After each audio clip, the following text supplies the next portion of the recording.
Alright, class. So now that you know the basics of a chemical reaction and what it looks like and even how to write one and predict one, we're going to get into some conversions and actually looking at amounts of compounds and other substances we have in a reaction. So with that, we need to first learn what a mole is. So, moles. What is a mole? I know you're wondering. Nope, it's not that. In chemistry, it's a unit of measurement. What? Yeah, I know. It's a unit of measurement. This unit is used to count large amounts of small things, like atoms and compounds. Because think about it.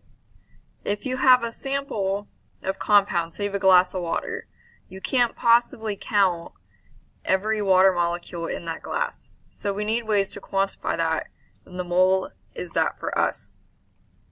An abbreviation you'll see is just MOL, drop the E. I know, doesn't save you much time, but just so you know what that means. Okay, Avogadro's number is a number you have to learn. And this value is 6.02 times 10 to the 23rd.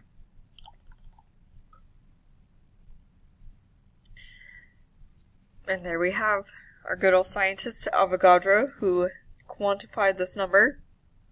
So he experimentally found that 1 mole of anything is equal to 6.02 times 10 to the 23rd of that thing.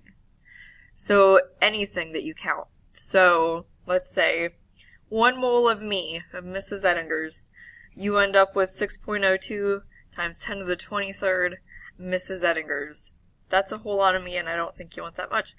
But this is what we're talking about. So it doesn't matter if you're talking salt, water, balloons, whatever you kids play with these days, 1 mole of it is this much of it. So let's talk about moles versus grams, kind of how that plays out. So it's really nice if you look at this and the values here. So we have different elements. Here you have the average atomic mass you would find on the periodic table, measured in atomic mass units. Here you have the mass of 1 mole of atoms of that element.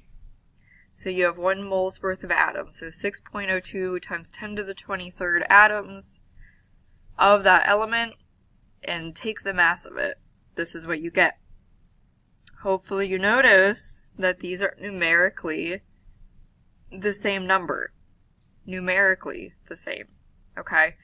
Not necessarily the exact same thing, but the numbers are the same. Okay? So that's easy to know. Easy to understand. So molar mass. This is something we're going to use for the rest of the semester. So we're going to practice it this week. Molar mass is the mass of 1 mole of atoms of an element. And we measure that in grams per mole. So mass per mole.